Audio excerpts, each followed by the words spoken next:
Don José, comentarios internacionales y lo que pasó en España, pues se veía venir, ¿no? Sí. Buenos días, Fernando. Buenos días a toda nuestra audiencia. Arranca el lunes 29, estamos apenas a 6 días y unas horas del proceso electoral que será el 5 de mayo, aquí en Panamá. Aquí en Panamá. Aquí en Panamá. Bueno, el mundo gira a una velocidad tan grande que es complicado, Fernando, resumir para ustedes unos 15, 20 minutos y ponerlos al día de lo que está pasando en la estructura global, porque nos interesa lo que pasa en el mundo, ya que nosotros estamos ligados al mundo, por nuestra historia, por nuestro comercio, por nuestro canal, por todo. Vamos rápidamente a España, Fernando. Una de las cosas importantes, ayer hubo elecciones en España. La primera cosa que quiero destacar es la amplia participación electoral. Claro. 75.79% fue a votar. Quizás, Fernando y estimados televidentes, este alto porcentaje se debió a la cantidad de gente que votó en la región de Cataluña, que en esta ocasión, con respecto a la pasada elección, se incrementó en 27%. El peso relativo de esa votación, sin duda, tuvo un efecto importante. ¿Y por qué eso fue, este dato es importante? Porque observe lo que les voy a decir, porque lo voy a utilizar para cuando volvamos al plano nacional, para iniciar una especie de análisis cualitativo del proceso panameño. Entre más gente va a votar, sobrepasa la tasa de los partidarios.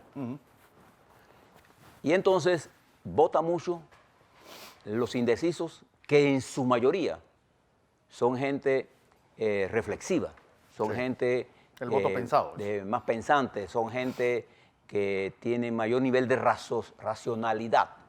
Menos pasión también. Exactamente, están más pensando en el futuro que en el partido.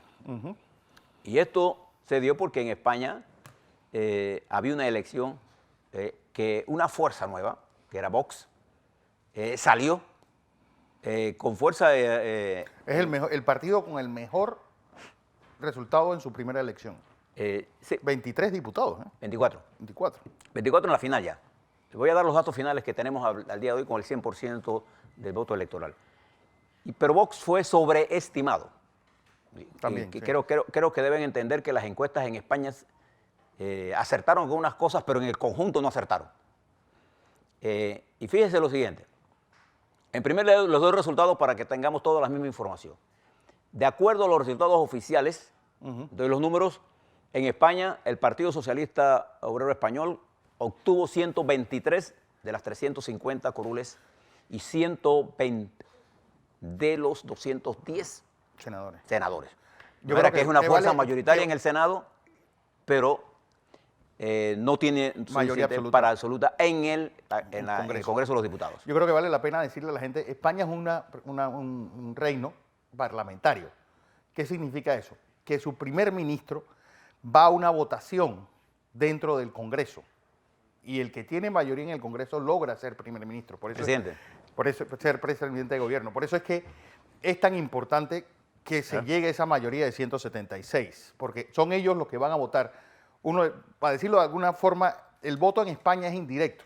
Las listas están cerradas y la mayoría de 176 es la que vota y logra pues poner al presidente de gobierno. Porque es la Cámara de Diputados la que decide quién es el presidente de España. La Cámara del Congreso. Bien. El Partido Popular, el PSOE ganó 40 diputados. Y el gran triunfador es Pedro Sánchez, porque hace unos año y medio lo declararon non grato. Era un pasivo para el partido, el PSOE. Bueno, hoy ayer se alzó con la victoria. Después sigue el Partido Popular, que tuvo su más pobre participación de la historia. Con 66 diputados, cuando la campaña del 16 obtuvo 137, una caída de 71 diputados, más de la mitad. Bueno, yo creo que eso demuestra y dibuja al señor Casado de cuerpo entero. Ahora le hablo de él. Que es un fracasado político. Ahora le hablo de él y el error que cometió. Uno de los tantos, pues. Mientras que Ciudadanos de Rivera obtuvo 57. Que para un partido bisagra está perfecto. Él tuvo 35, de manera que tuvo 22 diputados nuevos. Podemos, que estaba de acuerdo a las encuestas para estar entre 20 y 25, obtuvo 42, 30 menos que la campaña pasada. O sea, fue derrotado, pero no en la magnitud que señalaban las encuestas. Y Vox, que estaba sobreevaluado en las redes sociales e incluso en las encuestas, obtuvo 14. El ERP tuvo 15 diputados. El Yuncay gastó 7 y el PNV 6. El resto son de 1 y 1 y 1. Bien, esta situación en España, veámoslo ahora de carácter estratégico. El PSOE, como partido del voto global, obtuvo el 28,7%, casi cerca de 7 millones de votos. De manera que el partido no puede gobernar solo, necesita gobernar y ya Podemos le ofreció abrir las conversaciones para negociar, pero aún así con Podemos no tiene suficientes, tendría que pensar en un PNV, tendría que pensar en alguno de las ramas independentistas, porque lo que demostró España ayer es el fraccionamiento global de la sociedad, que se expresó ahora con una votación favorable a las izquierdas contra la derecha. ¿Qué le pasó a la derecha en España? El señor Pablo Casado, que llegó a sustituir a Rajoy, y fíjese que quizás el principal responsable de esto que le está pasando al Partido Popular, es Rajoy. Ustedes recordarán que en la moción de censura, Rajoy se negó a renunciar y llevó esto hasta el extremo e hizo presidente a Pedro Sánchez. Con los votos nomás de diputados, es decir, ni siquiera un voto electoral. Sí, exactamente. Y eso le dio respiro al partido, el PSOE, que rápidamente implementó una serie de medidas populares, sociales, recompuso algunas de las medidas que Rajoy había hecho, y entonces cometen el error de nombrar a este caballero, Pablo Casado, como presidente del partido. Uno que miente más que habla. Sí. Pero además, en su discurso, él se encuentra con la realidad de que la ultraderecha sale y entra en Andalucía y él se hace aliado de ellos. En vez de diferenciarse de la ultraderecha, es decir, en vez de convertir al Partido Popular en lo que era, un partido de centro-derecha, hacia la derecha más, pero no ultrista. El señor Pablo Casado se hizo casi igual a Vox. Entonces uno se pregunta, ¿yo para qué quiero ser imitación si tengo el auténtico? Entonces él cometió el error de no diferenciarse de Vox, cosa que sí hizo Rivera.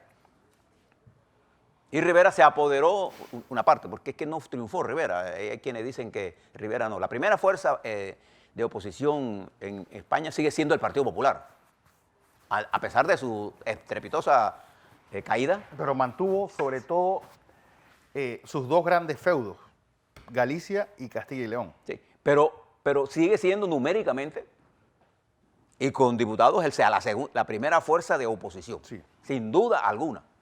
Rivera, que tenía la intención de ser la primera fuerza, no lo es, de manera que él obtuvo un triunfo parcial. El que sí obtuvo un triunfo rotundo es Pedro Sánchez. Fue Pedro Sánchez. Entonces, esta falta de diferenciación entre Pablo Casado y el partido Vox, el partido de la ultraderecha, le llevó a perder votos. De verdad, le llevó a perder votos. Ahora España se enfrenta a la siguiente realidad. Para poder gobernar, Pedro Sánchez deberá producir un gobierno de coalición. Allá sí tiene que haber un gobierno de coalición. Y con lo peorcito de cada familia. Porque Podemos es para tenerlo lo más lejos posible. Tendrá que hacer un primer esfuerzo con Podemos o con los partidos nacionalistas. O podría estudiarse la opción de Rivera Sánchez, que daría mayoría. Pero anoche, en el discurso de Pedro Sánchez, los socialistas decían, con Rivera, no. Esto quiere decir que abre el escenario para que la coalición de España se dé entre las izquierdas y algún sector nacionalista. O que pase lo que pasó con el señor Rajoy en estas en el gobierno anterior, que tuvo un año entero como presidente en funciones. Porque se puede hacer de la siguiente forma. Se puede hacer que todos se abstengan y en la siguiente votación gana el que más votos presidenciales tenga. No necesita los 175 votos y esto le daría cierta holgura a Pedro Sánchez de no hacer pactos con los independentistas de las regiones, que es el peligro. De todas maneras, España se encuentra en una situación de peligro, de riesgo político alto, porque las alianzas con los independentistas se convertirían en un freno para el desarrollo político de ese Sobre país. todo las catalanas. Interesante decirle lo siguiente. El alto porcentaje de votos favoreció a las izquierdas y a los moderados, que fueron a salirle al paso. En otras palabras, España votó en contra de los extremismos. No crean que la izquierda en España es marxista, no. La izquierda se mueve más hacia el centro y de derecha. Podemos, sí. Podemos somos una especie de Podemos una especie de anarquía. De anarquismo. Creo que unos chiflados que... Sí, pero se mueve más en el anarquismo que en la propia ideología socialista. Sí. España ha madurado mucho como nación y creo que se enfrenta en esta elección a una necesidad. Tiene que haber una unificación de las fuerzas, tanto de derechas como de izquierdas, para poder enrumbar España. Exacto. España tiene tantos problemas estructurales que requiere, entre otras cosas, una revisión de la Constitución, para que estén claros. Sí. Entonces, esta realidad la voy a dejar allí para que ustedes tomen en consideración qué pasaría si en Panamá el porcentaje de votos sea alto. ¿Cuál es la verdadera dinámica política panameña? Ahora se la hablo. No la voy a comparar con España porque somos dos países diferentes, dos realidades diferentes. Eso pasa en España, veremos lo que ocurra en los próximos días. Recuerda que España tiene elecciones dentro de un mes. Estoy hablando de las elecciones locales. En donde se volverán a mirar las fuerzas, pero categóricamente Pedro Sánchez es el gran resucitado, el gran ganador, sin duda alguna. Por otro lado, fíjese lo que pasa en otro país, en otro continente, en Sudán. ¿Te acuerdas que hubo un golpe para tumbar al dictador y que los militares se hicieron del poder y dijeron que en 2 años ellos se quedaban ahí? Bien. El pueblo de Sudán no aceptó la decisión de los militares y este fin de semana los obligó a crear una junta de gobierno mixta, militares civiles. Me recordó El Salvador. Cuando el grupo militar dio el golpe a la estructura militar tradicional salvadoreña y Najano asume la conducción del ejército salvadoreño, entonces hay una coalición con la democracia cristiana, con Napoleón Duarte, y se forma una junta. Napoleón Duarte, exacto. Se forma una junta de gobierno que al final desapareció porque la ultraderecha más radical y la ultraizquierda seguían en la confrontación militar y volvieron con el general Álvarez el control de ese país y se llevó una guerra civil al no hacerle caso a las propuestas de paz que impulsaba, ¿adivina quién? El presidente Carter y el general Omar Torrijos. Bueno, en Sudán ahora hay una junta. Ojalá puedan estabilizar el país y ojalá puedan llevarla por un sendero de paz a ese atribulado país. Mientras que en Francia, Fernando, los chalecos entraron en su semana número 24 y fueron más radicales que nunca en su planteamiento. Recuerda que esta es una organización... Sí, ya llevan 6 meses, es decir, 24 semanas son... Sí, la mitad del año. La mitad de un año, Y contra Macron, ahora, en todo sentido, recuerda que el presidente Macron les ofertó una reducción de impuestos, pero no le creen. No le creen. Además, al no ser una cabeza, no haber una cabeza visible en ese enredo, ¿con quién habla? Sí, esto es una organización sin perímetro y eso es el peligro de cuando uno habla de la sociedad civil. De las masas. La sociedad civil incluye a los partidos políticos, para que tengan claro. Entonces, cuando uno habla con gente que no tiene estructura, o sea, uno no sabe con quién está hablando. Y llega a acuerdos con algunos y llega a acuerdo con nadie. Entonces, en Francia hay una especie de anarquía. Mientras en los Estados Unidos se produjo un atentado. Y usted debe preocuparse mucho porque cuando los Estados Unidos comienzan a hacer atentados de carácter xenofóbicos, contra una sinagoga en California, un muerto y varios heridos, en San Diego. Uno debe preocuparse por esas cosas. Nada más que señalo mi repudio a todo acto que lleve la intolerancia, ¿no? Y la violencia contra cualquier comunidad internacional por prejuicios raciales. En los Estados Unidos continúa la confrontación con China. Y fíjese lo que pasó en China. ¿Se acuerda de la reunión de la Franja y la Ruta? Fernando, allá en China, con Xi Jinping. Bueno, el presidente, en esa reunión se hicieron contratos y acuerdos comerciales por 64.000 millones de dólares. Ahí estaba parte de América Latina, estaba en la reunión de Euroasia, porque estaba Europa. Y sigue el proyecto de la Franja y Ruta en la mente de China, que los Estados Unidos lo considera un proyecto demagógico. El proyecto está andando. Y nosotros aquí lo sentimos. Claro. Y América Latina lo siente. África en particular ya se están construyendo muchas, varios vías férreas, y la intención de China es comunicar el mundo para que ellos puedan comercializar sus productos. Ya tiene acuerdos con países como Italia, como Francia, con Mónaco. Está discutiendo con Inglaterra. Hay una pelea entre China e Inglaterra sobre el caso de Huawei y la red 5G. Mientras los Estados Unidos todavía no termina de acordar, aunque el presidente Trump todos los días nos dice que está cerca de invitar a Xi Jinping a Estados Unidos. Ojalá lo haga, ojalá los Estados Unidos y China se pongan de acuerdo comercialmente, porque eso bajaría las tensiones.